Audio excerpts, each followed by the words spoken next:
នីតិទូទាយជោគជតារិស័យឆ្នាំទាំង12តាមរយៈ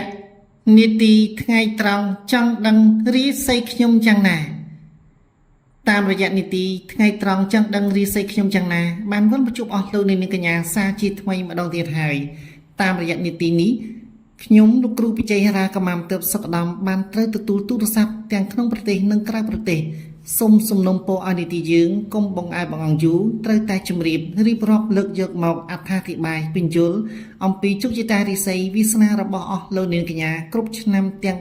12បាទជាបឋមមុននឹងជម្រាបអត្ថាធិប្បាយ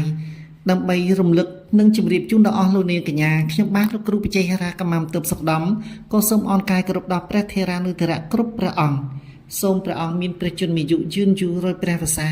ជាមលុបដល់ត្រជាក់ដើម្បីឲ្យជនញាតិជនជំនាន់ក្រោយបានស្គាល់និងដើរតាមពុទ្ធវិទ្យាតាមទ្រឹស្ដីពុទ្ធនិយម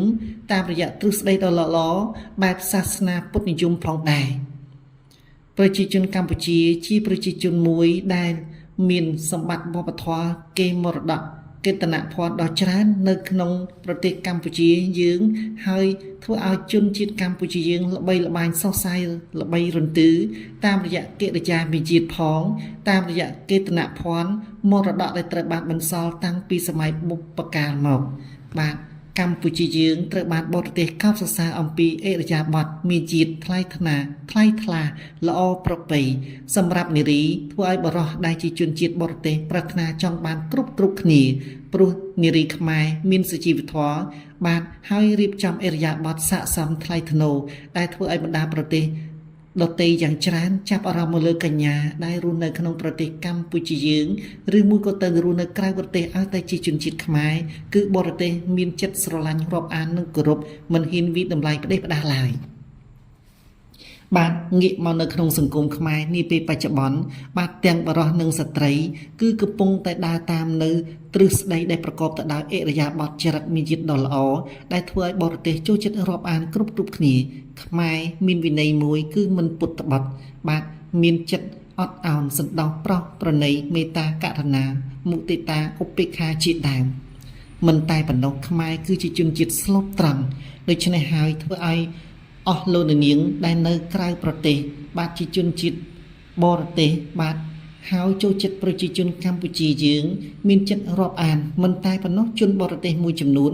បែរជាផ្ញើវាសនាផ្ញើឆ្អឹងទៅលើប្រទេសកម្ពុជាយើងទៀតផងហើយសូមចូលសញ្ជាតិព្រោះតែស្រឡាញ់នៅសម្បត្តិវប្បធម៌របស់ខ្មែរយើងស្រឡាញ់នៅទឹកដីរបស់ខ្មែរយើងដែលផ្ដល់នៅកន្លែងរស់នៅសំប្រកបដែលពោលពាក្យនិយាយតាមបែបហុងស៊ុយវិទ្យាសាស្ត្រនិយមថាមានហុងស៊ុយល្អមានរិស័យល្អជាទីតាំងមជ្ឈដ្ឋានដែលមិនបង្កភយន្តរាយផ្សេងដូចជាចំនួនខ្ចប់ជុះឬមួយក៏រំជួយដីជាដើមបាទមានម្ដងម្កាលដែរប៉ុន្តែមិនធំធ្ងរដូចជាបណ្ដាប្រទេសនៅលើសកលលោកឡើយដូច្នេះជាហេតុបណ្ដាលឲ្យបរទេសមួយចំនួនឬមួយក៏បរទេសយ៉ាងច្រើនពេញចិត្តចង់ទំនាក់ទំនងជាមួយប្រជាជនកម្ពុជាហើយមានចិត្តចង់រស់នៅក្នុងប្រទេសកម្ពុជាយើងផងដែរបាទដូច្នេះក្នុងនាមជាប្រជាជនកម្ពុជាយើងប្រជាពលរដ្ឋកម្ពុជាយើងកុំភ្លេចបង្កើនសមត្ថភាពចំណេះជំនាញបាទហើយមានចិត្តគំនិតដើម្បីតស៊ូស្មារតីនិយមការពារទឹកដីមាតុភូមិកម្ពុជាយើងឲ្យបានគង់វង្សតអង្វែងទៅបាទខ្ញុំលោកគ្រូពិជ័យរាកម្មាទើបសុខដំក៏សូមគោរពកោតក្រែងកោតខ្លាចហើយក៏សូមដឹងគុណដល់សម្ដេចអគ្គសេនាបតីតេជោហ៊ុនសែនសូមប្រគេនពរសូមជូនពរដល់សម្ដេចមហាបវរធិបតីហ៊ុនម៉ាណែតរួមជាមួយសម្ដេចអគ្គសេនាបតីតេជោហ៊ុនសែនសូមសម្ដេចទាំងទ្វេសម្ដេចទាំងពីរមានព្រះជន្មាយុយឺនយូររយព្រះវស្សាសម្ដេចអគ្គសេនាបតីតេជោហ៊ុនសែនគឺជាទេវតាដែលដីមានប្រាជ្ញាញាណឆ្លៀសវាងវៃបាទមិនមានតបតដោយក្តីហិង្សានិយមទេគឺអហិង្សាអាចវាបំបត្តិស្មារតីរបស់គូប្រយុទ្ធឲ្យខ្លោបខ្លាចហើយមិនមានគំនិតណាមួយដែលនឹងដឹងថាតើសម្ដេចនឹងត្រូវប្រើវិធីណាមួយដើម្បីទប់ទល់ជាមួយពួកគេឡើយសម្ដេចគឺជាប្រាជ្ញាញាណឆ្លៀសវាងវៃជាទេវតាដែលដីជាមនុស្សដ៏ល្អជាបុគ្គលឆ្នើមជាបុគ្គលដែលកំពុងតែល្បីខ្ទរខ្ទារនៅក្នុងពិភពលោកទាំងមូលបាទគ្មានអិសរាជជននយោបាយនៅក្រៅប្រទេសណាមួយដែលមិនត្រូវបានស្គាល់សម្ដេចឡើយគឺពួកគាត់ទាំងអស់គ្នាតែងតែគោរពហើយរាប់អានកោតក្រែងដល់សម្ដេចមិនតែប៉ុណ្ណោះប្រទេសទីម័រខាងកើតបាទ ដែលបានខ្លាចទៅជាបុគ្គលនិងខ្លាចទៅជាប្រទេសដែលត្រូវចូលរួមក្នុងចលនាសមាគមអាស៊ានដែលក្នុងជាប់ចំណាត់ថ្នាក់ទី11នោះក៏មានសេចក្តីកោតក្រែងនិងមិនបំភ្លេចគុណរបស់សម្ដេចដែលត្រូវបានសម្ដេចអបអរសាទរនិងគាប់ទ្រដល់បេក្ខភាពដែលត្រូវបានចូលជាសមាជិកអាស៊ានវគ្គទី11ជាសមាជិកទី11នោះផងដែរបាទខ្ញុំបាទរួមជាមួយប្រជាជនកម្ពុជា17លាននាក់មានសេចក្តីអំណរក្រៃលែងដែលមិននឹកស្មានថាប្រទេសខ្មែរយើងតូចមួយក៏ពិតមែនក៏ប៉ុន្តែមានអ្នកប្រាជ្ញដ៏ឆ្នើមទាំងពីររូបរួមជាមួយអិសរាជជននយោបាយយ៉ាងច្រើនកក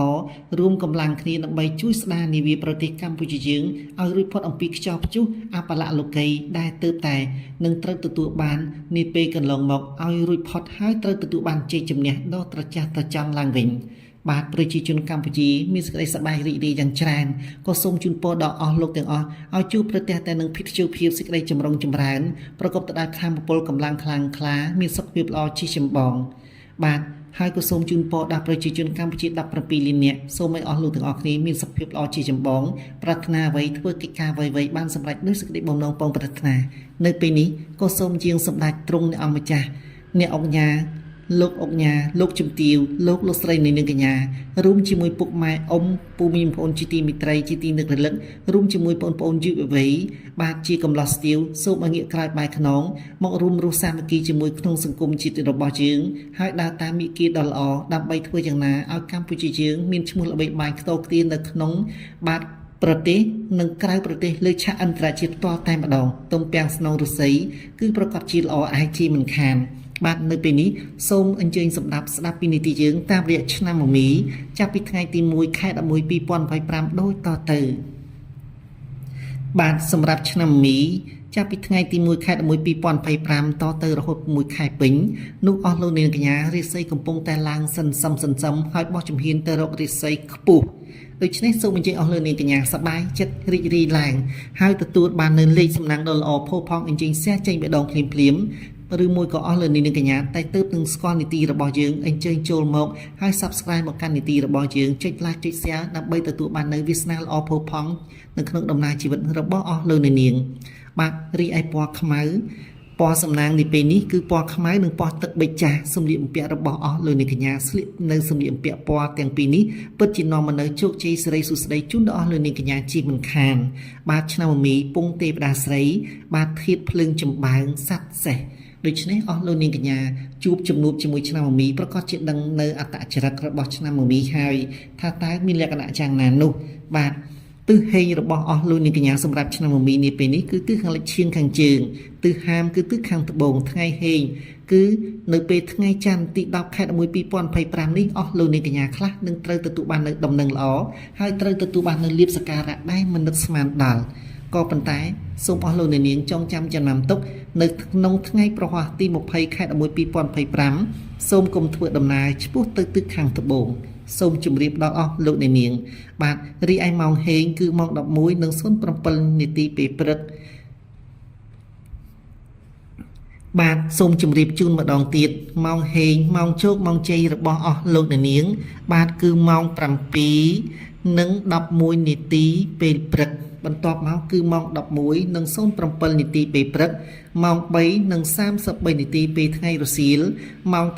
8:19នាទីពេលយប់ម៉ោង10:08នាទីពេលយប់ម៉ោងហាមគឺម៉ោង5:23នាទីពេលព្រឹកម៉ោង12:37នាទីពេលជាងពាក់កណ្ដាលថ្ងៃត្រង់ម៉ោង4:24នាទីពេលថ្ងៃល្ងាចម៉ោង11:08នាទីពេលយប់ក្នុងនោះផងដែរអស់លោកនាងកញ្ញាអាចអញ្ជើញចូលរួមបានគ្រប់កម្មវិធីបច្ចុប្បន្នភាពការងាររបស់អស់លោកនាងកញ្ញាចាប់ផ្ដើមល្អឡើងវិញហើយបោះជំហានទៅមុខជាបណ្ដាចំពោះមុខរបររកស៊ីលូតលាស់ជាបណ្ដាហើយបាទសូមជម្រាបសម្រាប់អស់លោកនាងកញ្ញាមួយចំនួនការងារកាលពីខែកន្លងទៅជួបប្រទះទៅនឹងឧបសគ្គយ៉ាងច្រើនបាទមានវិបត្តិយ៉ាងច្រើន ដូច្នេះអស់លោកនាងកញ្ញាប្រកាសជានឹងបានដឹងដោយខ្លួនឯងមុខរបររកស៊ីក៏ពុំសូវបានល្អប៉ុន្មានដែរច្រើនតែមានអសកម្មភាពរឿងអ្វីមួយក៏ប៉ុន្តែគ្រាន់តែឈានជើងចូលមកនៅក្នុងថ្ងៃទី1ខែ11 2025នោះអស់លោកនាងកញ្ញាប្រកាសជាដឹងថារាសីរបស់អស់លោកនាងកញ្ញាអាចកែប្រែពីសភាពអាប់អួរមកសភាពល្អជាបណ្ដារួចក៏ត្រូវប្រកល់ជូននៅរាសីខ្ពស់ជំរាបម្ដងហើយម្ដងទៀតបាទលុយកាក់មានសភាពត្រឹងនៅដើមខែក៏ប៉ុន្តែចាប់ពីពាក់កណ្ដាលខែឡើងទៅលៀបនឹងហូរចូលច្រើនហើយបាទសេចក្តីស្នេហាមានសភាពល្អរលូនជាងកាលគ្រាមុនមានន័យថាប្រហែលខែមុនជួបប្រទះតែនឹងភាពវិបត្តិផ្លូវចិត្តដែលដោះស្រាយស្ទើរតែមិនចេញស្ពីសក់កណ្ដាច់ដាក់នៅលើក្បាលបៀមទុកតែម្នាក់ឯងរងចំបែងខ្លោចផ្សាតើមានអ្នកណាមួយដែលអាចនឹងសុខទុក្ខរបស់អស់លោកនាងកញ្ញាបានទេបាទដូច្នេះប្រសិនមានក្តីទុក្ខកង្វល់ខ្វល់ខ្វាយដោយប្រការណាមួយអញ្ជើញលើកទូរស័ព្ទភ្ជាប់ទំនាក់ទំនង Telegram តាមរយៈលេខ012 645118មួយខ្សែទៀត097 77 62844បាទនីតិយើងនឹងអាចទូទាញជោគជតារាសីជូនដល់អស់លោកនាងកញ្ញាបានថតនៅខ្សែបាតដៃស្ដាំនឹងឆ្វេងមកខាងមួយប៉ុស្ព្រមទាំងផ្ញើមកកាន់នីតិយើងនៅថ្ងៃខែឆ្នាំកំណើតជំរាបហើយជំរាបទៀតនោះនីតិយើងនឹងទូទាញជោគជតារាសីជូនដល់អស់លោកនាងកញ្ញាបាទប្រសិនបើមានទុកកង្វល់ខ្វល់ខ្វាយនៅក្នុងសង្គមគ្រួសារនិយាយគ្នាស្ដាប់គ្នាមិនសូវបានមិនចុះសម្រុងជាមួយគ្នាឬមួយក៏ស្វាមីចុះចោលភរិយាទៅមានស្រីថ្មីដែលគ្មានស្ដាយស្រណោះឬមួយក៏ភរិយាចុះចោលស្វាមីនឹងកូនបាទដោយមិនបានប្រាប់ពីមូលហេតុផ្សេងឬមួយក៏នៅក្នុងសង្គមការងារធ្វើកិច្ចការច្រើនតែមានគេកងកាច់គេប្រមាថមើងងាយអញ្ជើញជួបជាមួយខ្ញុំបាទលោកគ្រូបច្ចេកហារ៉ាកម្ពុជាទិបសុកឧត្តមនីតិយើងនឹងធានាដោះស្រាយបញ្ហារកកង្វល់ខ្វល់ដោយប្រការណាមួយមិនឲ្យអស់លោកនាងកញ្ញាខ្វល់ខ្វាយក្នុងចិត្តឡើយកន្សែងយន្តកន្សែងស្នេហ៍អាចសម្រួលបរិយាកាសជូនដល់អស់លោកនាងកញ្ញាបាទមានកន្សែងយន្តដាក់នៅក្នុងខ្លួនបាទដូចជាកន្សែងយន្តតែមានកន្សែងអ្វីខ្លះទៅបាទកន្សែងយន្តមានដាក់នៅក្នុងកាបូបដាក់នៅក្នុងហោប៉ាវអាវដាក់នៅក្នុងកាបូបលុយជាចំណុចតាក់ទាញនៅលៀបសក្ការៈផងដែរបាទក្នុងនោះមានសារការលិនថោងអមដំណើរជាមួយធ្វើអស់លោកនាងកញ្ញាមានយន្តរបស់យើងខ្ញុំយកទៅប្រើប្រាស់មានក្តីសង្ឃឹមយ៉ាងច្រើនត្រូវចងចាំចំណាំទុកយន្តគឺជាព្រលឹងគឺជាអាត្មានដែលប្រមូលផ្ដុំនៅគេថាយ៉ាងច្រើនចូលមកនៅក្នុងយន្តហើយក៏ប្រមូលផ្ដុំនៅការគោរពបាទនៅការប្រមូលនៅលោកគ្រូអ្នកគ្រូមួយចំនួនដែលមានព្រលឹងវិញ្ញាណដែលពួកគាត់បានបាត់បង់ជីវិតទៅហើយក្តីឬមួយក៏បន្តជីវិតនៅក្នុងបច្ចុប្បន្នភាពនេះក៏ត្រូវបានជួយផ្សព្វផ្សាយជួយប្រមូលនៅអាត្មានដ៏ល្អផូរផង់ចូលមកក្នុងកន្សែងយន្តកន្សែងស្នេហ៍ដើម្បីឲ្យអស់លោកនាងកញ្ញាយកទៅប្រើប្រាស់គឺមានព្រលឹងមានអាត្មានរស់ឡើងវិញត្រូវចងចាំចំណាំទុកថាយន្តឬមួយក៏កន្សែងយន្តបាទគឺត្រូវតែមានមហិទ្ធិឫទ្ធិខ្លាំងក្លាពូកែមិនមែនគ្រាន់តែប្រើរបស់កូពីរបស់ចម្លងដូចជាប្រើនៅរបស់ដែលគេហៅថារបស់ឡាប់សងដូចនេះដែររាល់យន្តក្តីរាល់របស់ដែលយើងខ្ញុំបានជូនឬមួយក៏ផ្ញើទៅដល់ដៃសិស្សគឺត្រូវតែចារចំណានដល់តដៃរួចហើយនីតិយើងនឹងត្រូវអញ្ជើញយកឈ្មោះរបស់អស់លោកនាងកញ្ញាមកចារនៅក្នុងផ្ទៃយន្តនោះផងដែរទើបយកទៅប្រើមានប្រសិទ្ធភាពនិងប្រសិទ្ធពលបាទសូមជម្រាបជូនដល់អស់លោកនាងកញ្ញាដូចតទៅបាទប្រសិនបើអស់លោកនាងកញ្ញាចង់ជាវនៅរបស់ដូចជាយន្តកន្សែងស្នេហ៍ក្តីឬមួយក៏យន្តបិទក្រៅក្នុងទូរស័ព្ទក្តីនិងខ្សែដៃដែលធ្វើដោយអង្កាំខ្លឹមឈើប្រភេទគ្រប់ប្រភេទនោះបាទនីតិយើងសូមជម្រាបជូនដល់អស់លោកនាងកញ្ញាថាលុះត្រាតែទូទាយជោគជតារិស័យជាមុនតើមូលហេតុអ្វីដែលតម្រូវអស់លោកនាងកញ្ញាទូទាយជោគជតារិស័យព្រោះមនុស្សយើងមានវាសនាខុសៗគ្នាបើទោះបីជាកើតថ្ងៃខែឆ្នាំកំណត់ដូចគ្នាដូចជាកូនភ្លោះក៏ត្រូវតែមានវាសនាខុសគ្នាមួយបានប្តីទៅរស់នៅឯប្រទេសបារាំងឯមួយទៀតរស់នៅឯប្រទេសខ្មែរមួយទៀតអស់លោកនាងខ្លះកើតថ្ងៃខែឆ្នាំដូចគ្នាតែមានអ្នកខ្លះជាអ្នកមានអ្នកខ្លះជាអ្នកក្រដូច្នេះយើងមិនអាចនិយាយបានថាឲ្យតែឆ្នាំមមីទាំងអស់សិតតែមានវាសនាដូចគ្នាឲ្យតែរបស់មួយខ្សែបាទដែលត្រូវយកមកពីប្រទេសក្រៅឬមួយក៏យកមកប្រើប្រាស់សុទ្ធតែមានឥទ្ធិពលដូចគ្នាមិនប្រកាសនិយមឡើយលុះត្រាតែទូទាយជោគជតារិស័យថាតើអស់លោកនាងបាទ ត្រូវចំថ្ងៃណាមួយដែលត្រូវយករបស់ទៅប្រើប្រាស់ឲ្យមានប្រសិទ្ធភាពឲ្យមានសេចក្តីចម្រុងចម្រើនបាទនេះគឺជាបំណងល្អរបស់ខ្ញុំលោកគ្រូពិជ័យហរាកម្មាទិបសុខដំជំរាបហើយជំរាបទៀតមនុស្ស100ចិត្ត100មនុស្ស100បាត់ដៃផ្សេងគ្នាដូច្នេះតើហេតុអ្វីបានជាយើងតម្រូវថាមនុស្សសុទ្ធតែមានដំណើរការដូចគ្នាឲ្យតែឆ្នាំមីសុទ្ធតែមានវាសនាដូចគ្នាមិនប្រកបនិយមទេបាទដូច្នេះអស់លោកនាងកញ្ញាដឹងហើយបាទមនុស្សមិនមែនឲ្យតែឆ្នាំមីសុទ្ធតែមានវាសនាដូចគ្នាអ្នកខ្លះអភ័ព្វស្នេហ៍អភ័ព្វញាតិតែអ្នកខ្លះទៀតពុំដែលទទួលបាននៅសេចក្តីសោកសង្រេងទេដូច្នេះខ្ញុំជម្រាបថាអ្នកខ្លះបុគ្គលខ្លះមិនមែនឲ្យតែឆ្នាំមីសុទ្ធតែដូចគ្នាទាំងអស់នោះទេមិនមែនឲ្យតែកន្សែងយ័ន្តកន្សែងស្នេហ៍ឬមួយក៏អង្កាំឬមួយក៏ខ្សែដៃឬមួយក៏ចិញ្ចៀនឲ្យតែយកមកប្រើប្រាស់សុទ្ធតែបានត្រូវទាំងអស់នោះគ្នាឆត់ទាំងអស់គ្នានោះទេលុះត្រាតែទូទីជុកជាតារិស័យជាមុនថាតើគូយកមកទទួលរបស់នោះនៅថ្ងៃណាខែណាម៉ោងណាទៅរបស់នោះយកទៅប្រើប្រាស់មានប្រសិទ្ធភាពមានប្រសិទ្ធពលបាទនៅពេលនេះខ្ញុំបានលោកគ្រូពិជ័យហរាកម្មាទិបសុខដំសូមជម្រាបលាសូមអរគុណក៏ប៉ុន្តែមុននឹងជម្រាបលាក៏សូមផ្សព្វផ្សាយនៅព័ត៌មានជូនដល់អស់លោកអ្នកកញ្ញាដូចតទៅបាទការដែលផ្សព្វផ្សាយព័ត៌មាននេះគឺខ្ញុំបានជម្រាបជូនដល់អស់លោកអ្នកកញ្ញាថាអ្នកម្ដាយរបស់ខ្ញុំមានឧបវត្តិហេតុដោយការដួលមានចំនួន38ដងបណ្ដាលអ្នកម្ដាយខ្ញុំខ្លាចទៅជាជនពិការដោយក្នុងនោះមិននឹកស្មានថាបានជួបជាមួយក្រុមលោកគ្រូសម្រួលសរសៃដៃស័ក្តិសិទ្ធិនៅឯខេត្តសៀមរាបបណ្ដាលឲ្យលោកគ្រូអ្នកគ្រូមានសមានចិត្តជួយសម្រួលកែខៃនៅបញ្ហាដែលត្រូវបានជម្រាបដូចខាងលើបាទមានជំងឺ59មុខក្រុមលោកគ្រូអាចជួយសម្រួលបានអាចកែប្រែវាសនារបស់បុគ្គលមួយចំនួនធំបាទពីពិការភាពឲ្យមានវាសនាខ្ពង់ពុះរុងរឿងត្រចះត្រចង់រួចផុតអំពីភាពពិការភាពអស់សង្ឃឹមក្នុងដំណើរជីវិតទូយ៉ាងដោយអ្នកម្ដាយរបស់ខ្ញុំបច្ចុប្បន្នភាពបានជួបជាមួយក្រុមលោកគ្រូសម្រួលសរសៃដៃស័ក្តិសិទ្ធិ2ដងគឺនៅក្នុងវគ្គទី1គឺនៅថ្ងៃទី16បាទខែ10ឆ្នាំ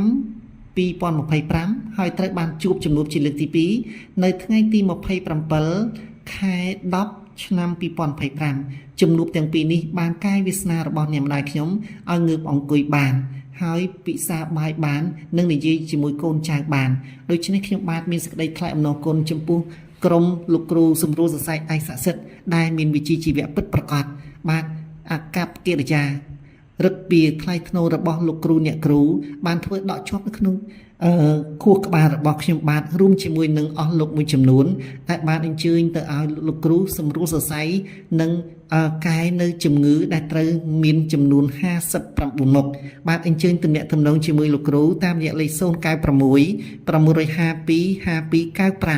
5295 099 525295 066 525295បាទកុំភ្លេចជួបជាមួយក្រុមលោកគ្រូសម្រួលសរសៃដៃស័ក្តិសិទ្ធិបាទនៅខេត្តសៀមរាបឬមួយក៏នៅព្រែកលៀបរាជធានីភ្នំពេញ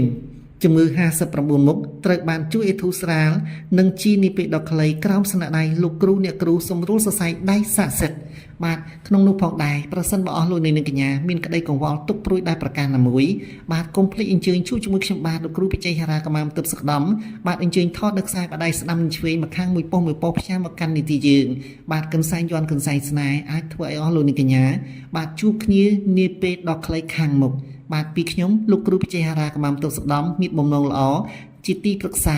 ជាលោកគ្រូរបស់អស់លោកនាងជាកល្យានមិត្តរបស់អស់លោកនាងកញ្ញានៅពេលនេះខ្ញុំបាទលោកគ្រូពិជ័យហរាកម្មាទិបសុខដំសូមជម្រាបលាសូមអរគុណ